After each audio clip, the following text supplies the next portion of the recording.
सास बहू का ढाबा। बारिशों का मौसम शुरू हो चुका था, जिससे दिन रात की बारिश ने गरीब सास बहू फूलमती रेवा की परेशानी बढ़ा दी थी।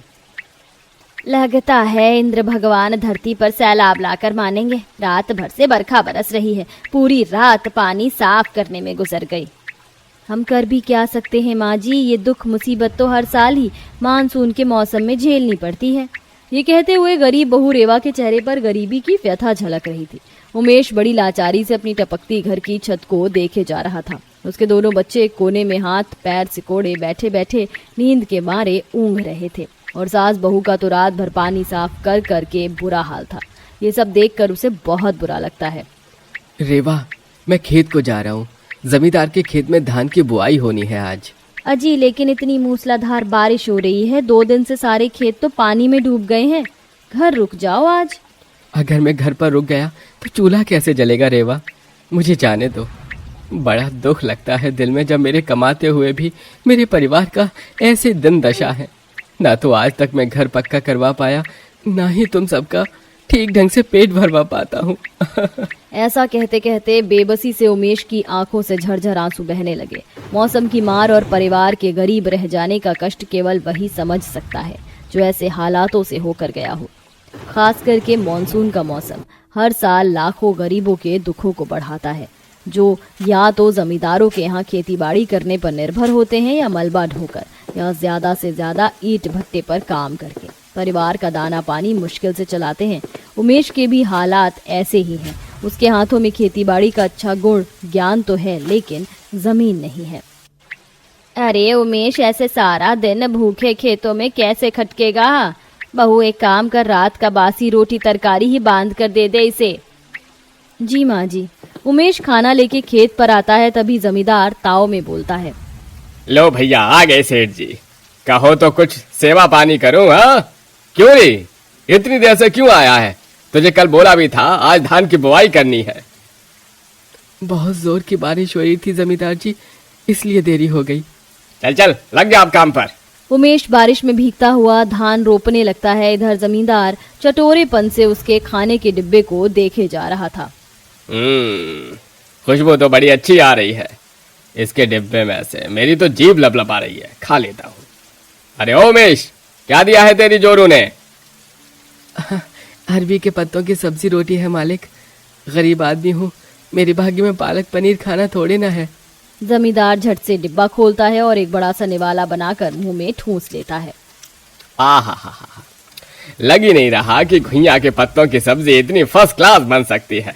एकदम मस्त मीट जैसा स्वाद आ रहा है। जो भी हो, ये गरीब सास बहू खाना बड़ा अच्छा बनाती हैं। होटल खोल ले तो अच्छे नोट छापेंगी, पर फिर ये मेरे खेत में काम थोड़े करेगा। देखते देखते तगड़ी बारिश बढ़ जाती है, जिससे खेत के पानी में जोंक तैरने लगते हैं और उमेश के पूरे शरीर में चिपक कर खून चूसने लगते हैं। इधर दोनों गरीब सास बहू उमेश के राशन पानी लेके आने की बाट जो रही थी। जब शाम ढल गई तो दोनों बच्चों का भूख से सब्र खत्म होने लगा। 5 साल के पारस की आंख से टप टप आंसू गिरने लगे। माँ, छोटा भैया रो रहा है, लगता है उसे जोर की भूख लगी है। माँ, मुझको तेज की भूख लगी है, खाना चाहिए। बस मेरे लाल, तुम्हारे पिताजी राशन लेके आते होंगे, फिर मैं अपने पारस के लिए गर्मा गर्म दाल भात और चावल के पापड़ भी बनाऊंगी, ठीक है? तभी पड़ोसी केशव उनके घर आता और बूढ़ी फूलमती को दहलीज पर दुखी बैठा देखकर पूछता है। क्या हुआ चाची, आज आपके घर में खाना नहीं बना है क्या? नहीं केशव बेटा, आज अन्न का एक दाना नहीं है घर में। कोई नहीं, ये कुछ पैसे रखिए, राशन पानी ले आओ। अरे नहीं बेटा, उधार के बलबूते कितने दिन तक चूल्हा जलाएंगे? हम गरीब सास बहू के घर में तो यह हर दूसरे दिन की दुविधा है। चाची, बेटा कहा है ना, तो ले लो। और अगर कर्ज लग रहा है तो जो आप बनाओगी मुझे भी थोड़ा खिला देना। वैसे भी मेरा तो यहाँ परिवार भी नहीं है, घर का खाना खाने के लिए तरस गया हूँ। रोज ढाबे की दाल रोटी खाकर ही दिन कटता है, आज घर का खाना मिल जाएगा। रेवा फौरन जाकर दाल चावल आटा सब्जी खरीद कर लाती है और दोनों सास बहू संग मिलकर खाना बनाती हैं। माँ जी, मैंने पारस और पाखी को खाना परोस दिया है। केशव भैया की थाली भी लगा दी, उन्हें दे के आती हूँ। हाँ जा बहू, दे आ। रेवा केशव को खाना बनाकर दे जाती है। खाना खाकर केशव दोनों सास बहू की बहुत तारीफ करता है। वाह भाभी, एकदम होटल जितना बढ़िया खाना बनाया है आपने और चाची ने, वरना तो ढाबे से खरीद कर खाने में एक टाइम का खाना 200 रुपए का पड़ता है। भाभी, आप कल से 2 रोटी मेरी भी बना देना, अगर आपको तकलीफ ना हो तो। जो पैसे मैं ढाबे वाले को देता हूँ वो आपको दे दूंगा। हाँ, बोल देती हूँ, जो ही 2 पैसे घर में आएंगे। रेवा बारिश में भीगती हुई घर आई तो देखा सभी की आंखों में आंसू थे और जख्मी शरीर लिए उमेश जमीन पर बैठा था, जिसे देखते ही उसकी आंखों से आंसू डबडबा गए। अजी, ये इतनी चोट कैसे लगी तुम्हें? उस मर जाने जमींदार ने पानी भरे खेत में रुपाई करवाई मेरे लाल से, देख कैसे जोंक ने जकड़ लिया था। अम्मा, हमारी तो तकदीर ही ऐसी है, गरीबी जो न कराए। आज मेहनत बहुत ज्यादा की है, भूख लगी है। क्या बनाया है? मैं खाना लगाती हूँ। सब खा पीकर किसी तरह टपकती छत के नीचे दिक्कत से एक कोने में सो गए, लेकिन सुबह तक उमेश को तेज बुखार चढ़ गया, जिससे वह अगले 1 सप्ताह तक काम पर ना जा सका, जिससे खाने के लाले पड़ गए। माँ जी, कब तक हम इस तरह से हाथ पर हाथ धरकर बैठे रहेंगे? पेट चलाने के लिए कुछ तो करना होगा। मैं बाहर जाकर काम ढूंढती हूँ। ठहर बहू, मैं भी चलती हूँ तेरे साथ। पारस पाखी दोनों घर में रहना। ठीक है दादी माँ। दोनों भूखी प्यासी सास बहू बारिश में भीगते हुए काम की तलाश में मारी मारी फिरने लगी, मगर कहीं काम नहीं मिला। तब उन्हें एक ढाबे पर भीड़ लगी दिखी। तब फूलमती को ख्याल सूझा, बहू देख, इस बारिश के मौसम में भी ढाबे में कैसे मक्खियों की तरह भीड़ लगी है। हम दोनों सास बहू तो कितना दमदार खाना बनाते हैं, क्यों ना हम भी ढाबा खोलें? मगर माँ जी, हमारे पास तो खाने तक के पैसे नहीं है, फिर ढाबे के लिए दुकान का किराया, राशन, बर्तन कहाँ से आएगा? बहू, हम दुकान में नहीं, अपना ढाबा आंगन में चलाएंगी। हमारे पास खुला आंगन है। गरीबी में दोनों सास बहू ने घर से बाहर निकलने के बाद अपने हुनर को पहचान लिया और केशव से उधार लेके थोक पर सूखा राशन भरवा लिया और एक बड़ी सी तिरपाल और कबाड़ी में से कुर्सी टेबल खरीद कर साफ सुथरा करके आंगन को ढाबे में बदल दिया। बारिश के मौसम में उनके ढाबे की चूल्हे की रोटी की खुशबू गलियों चौबारों में फैल गई और आते जाते लोग अब बारिश में खाना खाने के लिए आने लगे और 2 मजदूर तबका गरीब सास बहू का पहले ग्राहक बनकर आए। अरे, लगता है इसी घर में नया नया ढाबा खोला है। चल चंदू, खाकर चलेंगे। हाँ चल भाई लखन, मुझे तो जोरों वाली खाने की खुशबू आ रही है, पेट पूजा करके चलेंगे। रेवा ने दोनों का स्वागत किया। जी आइए, हमारे छोटे से ढाबे में आपका स्वागत है। कहिए, क्या खाएंगे? क्या कहा? वैरायटी? हाँ बहन जी। जी, तड़का दाल, रोटी, चावल, सब्जी, सलाद, दम आलू। अच्छा जी, ऐसा कीजिए, 2 भरी थाली लगा दीजिए। रेवा गरम गरम रोटी बनाने लगी और फूलमती थाली लगाकर उन्हें देती है। दोनों सास बहू के ढाबे के खाने को खाकर ग्राहक बहुत प्रशंसा करते हैं। अरे भाई चंदू, इन सास बहू के ढाबे का खाना तो एक नंबर है। ऐसे बरसात के मौसम में चूल्हे की गर्मा गर्म सौंधी सौंधी रोटियां खाकर दिल खुश हो गया। अरे सच में स्वाद आ गया बहन जी। कितने पैसे बन गए?